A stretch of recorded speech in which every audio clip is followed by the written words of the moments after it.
How bizarre. Hope you can all see me and hear me now, but all my buttons stopped working. I think we're good. Now, as per very 2020, you're going to need to tell me that you can hear me and see me okay, because that went bizarrely wrong and my buttons stopped working. So, frantic moment there. Looks like everything's live, everything's clean, all the signals working, but yeah, I just couldn't get myself up on screen. So apologies. Please do let me know if you can hear me loud and clear. We've got a great show coming up, so I'm glad that that started working all right. How are we getting on today? Really enjoying this week's shows. Very guest heavy, which is good because it means you guys don't have to put up with any of my solo ranting. Today's no different. We've got Ben Wilkins joining me for our first, what hopefully is then a monthly feature, as long as he still puts up with me month on month. Doing sort of an update on where some of the public health bits of information that sometimes us generalists miss that are really important to setting the scene for MSK. And there's so many of them at the moment. You can imagine the world's in so much disarray across healthcare.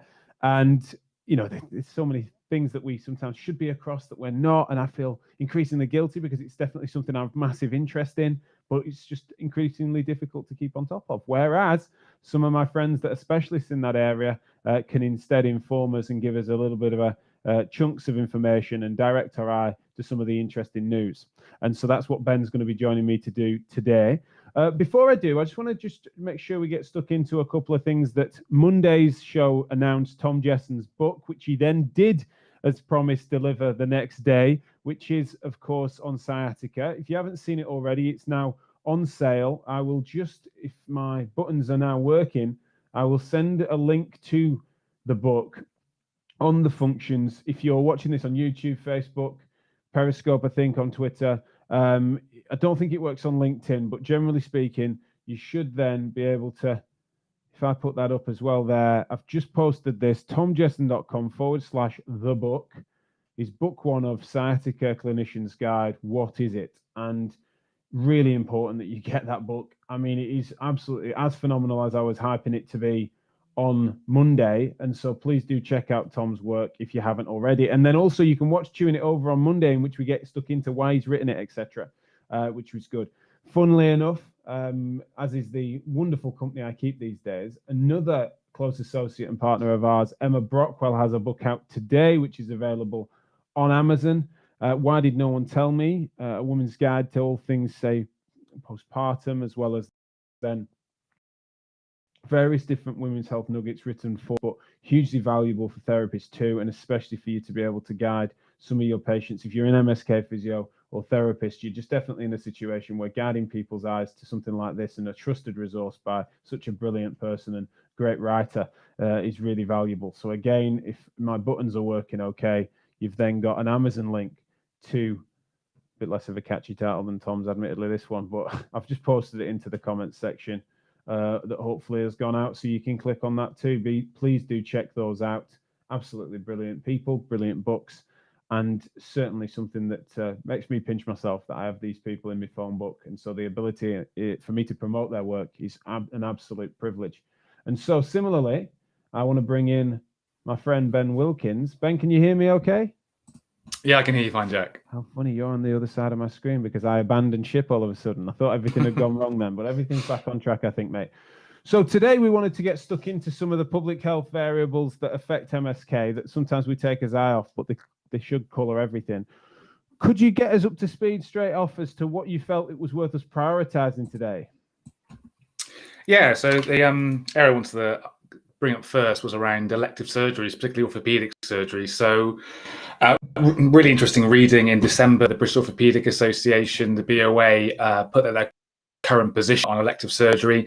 And in the period April to September last year, there were 212,000 fewer operations. That was almost 3/4 fewer operations occurred compared to the same period in 2019. And now the spectrum of MSK, the spectrum of orthopedics is huge, but for people who are waiting for surgeries, this is a huge impact on life. And yeah, it was to really highlight the audience to go that this is massive. The number of patients that were waiting for surgery was about 500, it was nearly 35,000. That was in October. It's going to be even higher now. So it's kind of to raise the awareness of this challenge and not to point a finger and put blame here. The pandemic hugely challenging to all areas of healthcare, but sort of to think through what are the practical work through this from a community health, from a public health perspective.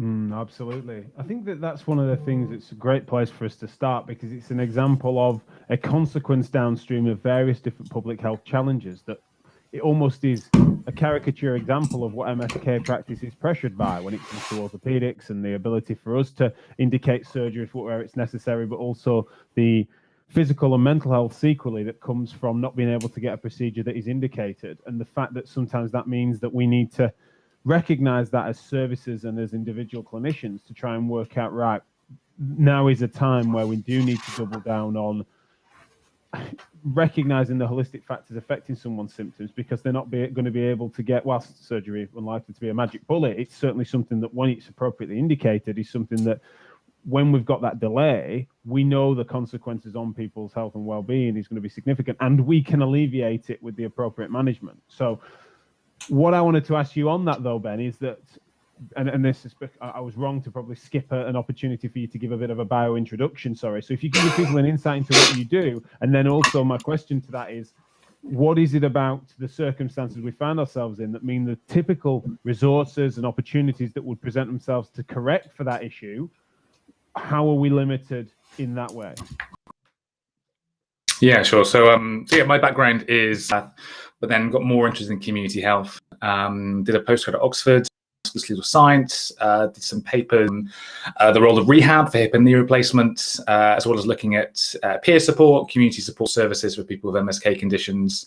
I'm currently completing a fellowship in the role of gamification for older adult rehab, and I'm an champion for reverse arthritis. And my day-to-day role is I'm CEO of Good Boot, is a social enterprise, and we have leisure centres, most predominantly swimming pools, and use technology to enable any swimming pools to offer a personalised rehab service that's accessible and affordable. And kind of it's the last 5-10 years of my learning, my life, and kind of my passion that's really dug in deep around how do we enable and support communities to offer services close to the home, when the reality is that there are finite healthcare facilities and resources, and we need to find different ways. So back to the question, yeah, it's a real challenge, because the problem we face is now, but there's also the backlog is going to impact us years to come. I mean, just looking at referral rates, they have got nowhere near the same levels as they were pre-pandemic. So it's currently about 65 to 70% low the normal referral rate. So between around March to August last year, there are over 600,000 fewer referrals into orthopedics than the same period last year. And what this represents is this latent demand that's going to show up next year, later this year, next year. The impact of that is going to be huge, in that it means that people are not going to be able to live independently, people not being able to complete their everyday activities, people who can't return to work because people are working in later years, and if their mobility impacts them being at work, they can't go to work. The mental health associated with that, people going into care facilities too early because they've lost their independence. So the problem is just growing exponentially, and there's no option to just pull out another 1,000 surgeons out of a magic hat. You can't just form brand new operating theatres out of nothing. So we need to think of ways, how are we going to support this population who are in pain or limitations in a healthcare system which is currently under some of the biggest stresses and strains it's ever seen. I think what's fascinating about that is that it's not just about the numbers that you first gave, which is the gap between what would be typically people waiting over a year and the ones now, is that number is actually being suppressed by lack of activity and throughput in MSK and tertiary centres. It therefore, I mean, we could try and crunch those numbers, but it'd be Mecca's eyes water, wouldn't it? We're looking at hundreds of thousands of people that then are going to need or expect and warrant servicing, for want of a better term, of that process, that pathway, and care for into orthopedics. That delay is such that we know that the opportunities for intervention that we have to keep those people functionally active, also keep them appropriate for surgery from their general health points of view. We know that the cardiovascular factors that could drag based on their inactivity over a prolonged period of time could then mean that the worst case scenario being that they're not appropriate medically for surgery by the time they come to be offered the scalpel. But facilities wise, we are limited. I mean, your work with Good Boost is such that and the opportunities to repurpose leisure facilities for health benefit, etc. But at the moment, they're all closed. And so we're in this funny spot where we're even hamstrung and the MSK services aren't back up and running. Yeah. I'm laying out all the pessimism, I'm afraid here, Ben, but I wonder whether you feel like we just need to make sure we hit the ground running when things do start to get back to some normal, or do you feel that there are some, already we should be, not just on a policy level, but as individual clinicians, doing it more than just bearing it in mind, right? What do you think we maybe could be doing as we hear this news? Yeah, I mean, before we go into where I think some of the options are, like, that's just to really highlight the problem. There is clear evidence that when we allow arthritic patients to deteriorate lower functional levels, they can still be improved by a joint replacement, but they achieve lower functional benefits. So kind of we're having this latent problem that will come up. Beyond that, this was a challenge before the pandemic. I remember reading in February a statement by Versus Arthritis highlighting the many teachers in England who that everyone is to have the right to a joint replacement within 18 weeks of referral. We're missing it hugely at the start of the year before we had the real pandemic set off. So this isn't a new problem either. It was a really interesting projection study that was done in 2015 by Culliford, and I remember quoting him once and just looking at the numbers here. That one of the projections, looking at an extrapolated number following a log linear model, was an estimate of 1.2 million hip and knee replacements in the UK required by 2035. So that's 15 years away. At the moment, we're about 200 or so thousand a year. So that was a worst case scenario bit of modelling, but at that kind of number, I don't think there's going to be enough surgeons in Western Europe to even deal with the UK's challenge. So this has been a problem around before the pandemic, but it's really emphasised at the moment. So what can we do? I mean, there is research out there. There was one by SKU in 2018 that looked at non-surgical intervention versus surgical intervention for knee replacements for people with severe and late. And a 2-year follow-up, around 2/3 of people that had, rather than surgery, exercise, education, dietary advice, insoles, pain medication, were able to delay their surgery 2 or more years. So it may not prevent the need from someone having that surgery eventually, because hip and knee replacement surgery is one of the most effective surgical interventions on the planet. It is incredibly effective. But with the backlog we're facing, we need to find ways, because otherwise people are going to end up in care homes when they needn't be. We know there are ways around self-management, community management, but it's now how do we put that systems in place, not for a few hundred people, but a few hundred thousands of people that are going to need this support now. Absolutely. Now, for those of you tuning in live, but also the majority of the audience that then catch this afterwards within 24, 48 hours, I hope that some of the things that Ben's just emphasized there, you can understand why we want this to be a regular feature.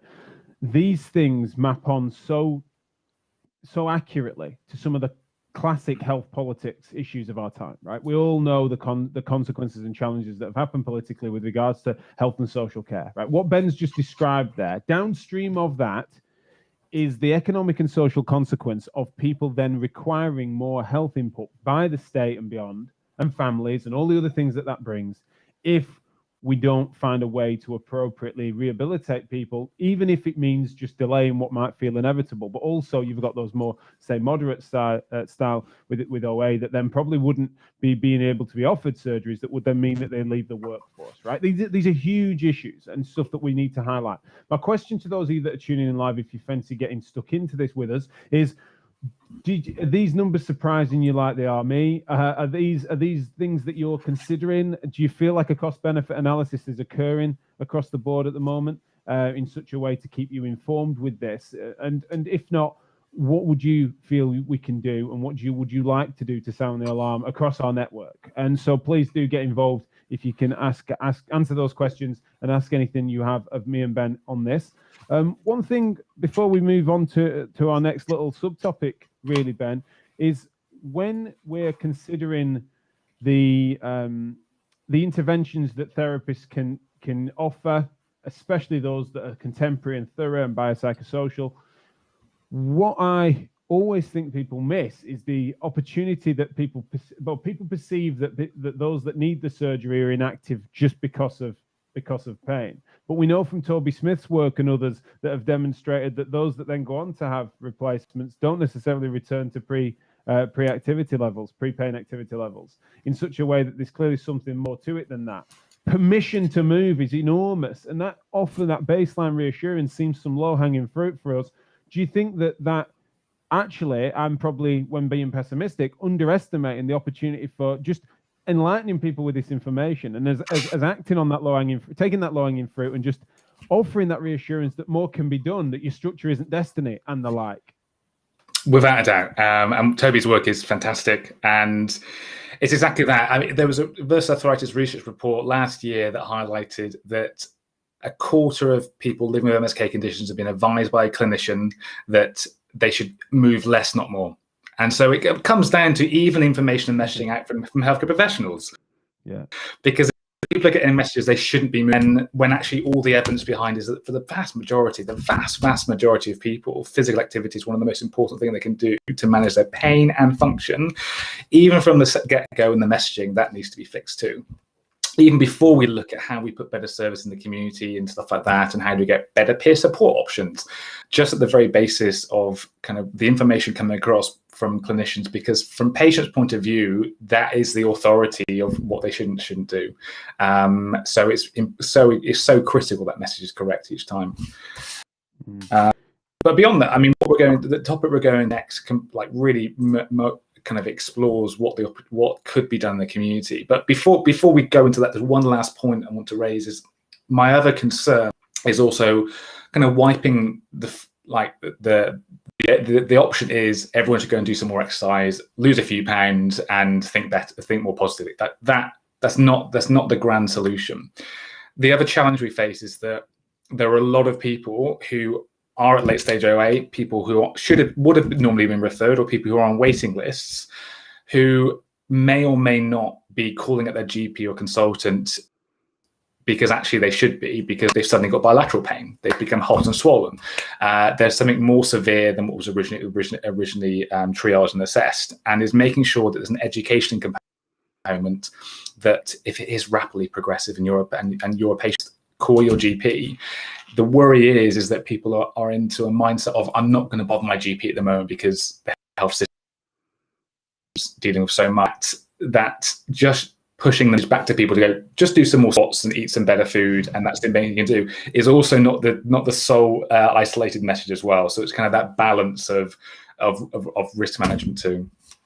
Absolutely. We need to make sure we don't succumb to this idea that, squats and kale will solve all ills, and that we can therefore just offer a leaflet and some crossed fingers, and that would be enough. It's definitely more complex than that. But that exposure that we can have to these numbers, as well as the reality as it emerges to us, no doubt, when we try and creep towards normality again, is going to be somewhat enough if we can get our shit together, for want of a better phrase, and get stuck in. Now, we want to move on to this interesting development with regards to Sport England strategies, and I would love it, especially because I know what you're like and you'll bring it together and merge those points, but especially if you could show us an angle as to how that could be one of the ways in which we can better engage, and how the MSK community, especially those in our close network, contemporary thinkers, can tap into this as an opportunity to correct some of the issues that we've just talked about. Definitely. So last week, Sport England announced their new 10-year strategy. I think it's brilliant that they've gone for a 10-year one. Within that time, I think stuff will really happen. Previous strategies, I think, have been too short. And one of the key strands of that is connecting with health and well-being, and the intrinsic relationship between physical activity, exercise, and health and well-being. One of the stats they put on their strategy is around 40% of working adults are predicted to have a long-term health condition by 2030. It's about 30 people at the moment. So really highlighting this isn't this isn't something that affects people in their 70s beyond, is working age adults too, and a high proportion of them. So that's how they've really changed that strategy. I'm really happy that they're moving that way. The reason why it's so important is that so often with health conditions, physical activity are viewed as just one homogenous group, and that they just need a solution that will work with all of them. The reality is they are no different an exercise or a physical activity consumer than anyone else. And the factors that are affecting participation are numerous and complex, with a backdrop of economic, health inequalities, and so much more. And it's not just a lack of not having the confidence or not knowing where to go. It's more than that. And what's needed is a lot more co-design. And I think this happens in healthcare a lot as well. And I think it definitely is getting better. But what's really built into the strategy is around co-production and co-design, and that we need more people from every background to be engaging, designing, developing, delivering meaningful forms of sport and physical activity for long health conditions. And from my perspective, MSK, which is my focus. Sure, it's that it's a decent soundbite, but I think it is powerful where people say decisions without me. If there's no decision about me without me. I nearly fluffed my lines there, tongue twister. But essentially that co-production, both in terms of stakeholder groups, and I think that this is where the public health corner of what we're about does seem to be ahead of the curve on that, compared to narrow MSK decision making, shared decision making sort of stuff, and policy on research, because it's been recognised, and Sport England have held their hands up years ago for the fact that there's been lots of wastage because of the idea in theory isn't one in practice. There isn't user groups that wanted it in that format. You know, there's been some fingers burnt and people lost jobs over the decades with them. They seem to have really learned that lesson and tried to broaden the co-production with regards to the guidance. And I see on the strategies that you've obviously shared with me yesterday, that's really come through. The big thing is making sure that then translates to the implementation. It's all well and good doing that as part of a consultation, and we were rightly held to account by our patient members of MSKR, is that we've been super involved in strategy creation.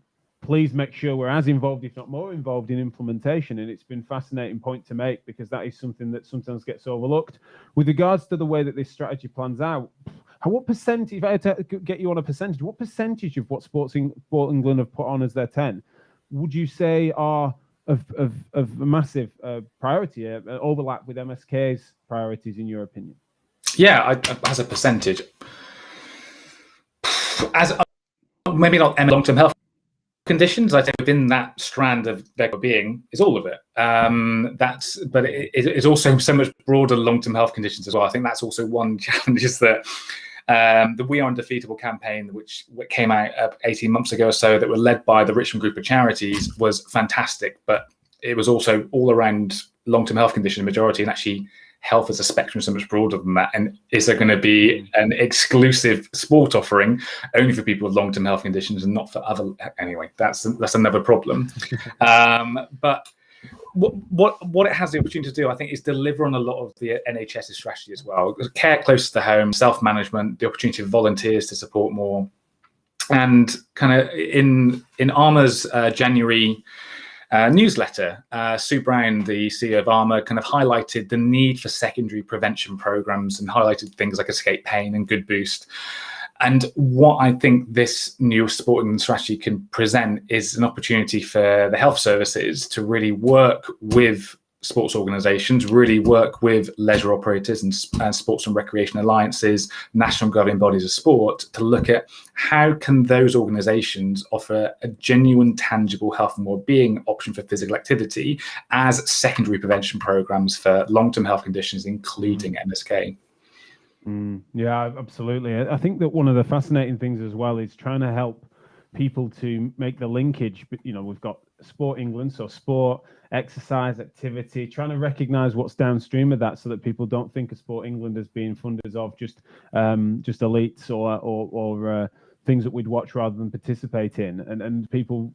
That's where that language matters. We talked yesterday's show with Joe Turner about even the language that can corrupt things like self-care. What does that mean to people? The semantics of words. And so we need to make sure that as healthcare professionals, we can, especially in MSK, what a perfect opportunity opportunity to bridge the gap between the fitness industry, the leisure industry, as well as then making that map onto healthcare, recognizing on long-term conditions as you described it. I'm a bit sick myself of the fact that people then think in terms of, say, diabetes comes up and they think, oh yeah, because I get the link, diabetes, weight loss, lower limb OA. It's like, no, not necessarily. Frozen shoulder. You know, there's so many different things, other endocrine predispositions and the way in which background inflammation we know is affecting pain. It's fascinating to me sometimes how narrow we can be and how much of a structuralist we kind of are at heart sometimes when people perceive that the long-term condition stuff is just, oh, those ill people get pain too. It's like, God, there's so much more than that with regards to public health. And obviously you and your work is speaking directly to that. I know we're shortly going to be out of time, Ben, and apologize for the glitches at the start that made my intro longer than I anticipated. But some lovely comments coming in, and we certainly invite more from those that aren't tuning in live. But thank you, Joe, who says the numbers are eye-watering. Ben has highlighted the knock-on effect for clients. With my biases towards clinician welfare, we've got to find solutions that are better for clinicians as well as patients. I can't put it all up on screen, but that's a really interesting point, isn't it, Ben? That there needs to be a sustainability of strategy that doesn't then pile all the pressure onto clinicians when all of these numbers suddenly flood in. Yeah, and that's a huge part of my philosophy and work is what does a system look like that has peer-led and peer-supported opportunities as its frontline basis.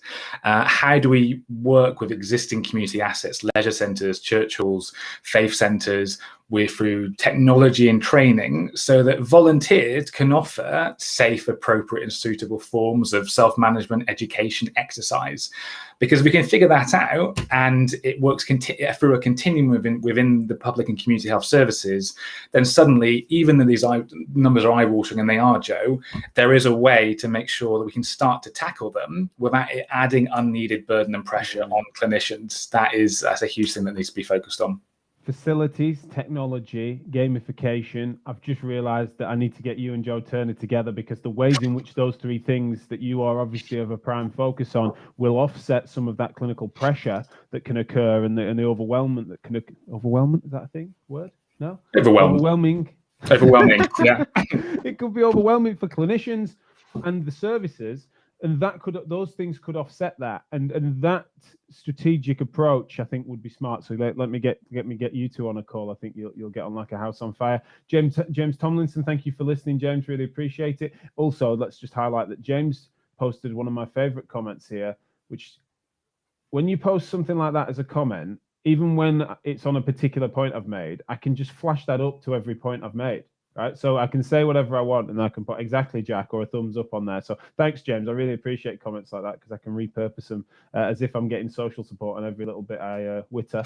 But he has also said, I agree, re-education is needed as people can still improve their health and lifestyle in the meantime. You never know, surgery might not even be appropriate anymore. That's one of the best wins, isn't it, in MSK, Ben, when you do an intervention as a means of sort of delaying or enhancing life whilst on a waiting list, and then they turn around and say, take me off the list. Yeah, we've seen a few of those. We've had a fair few of those now. Is great.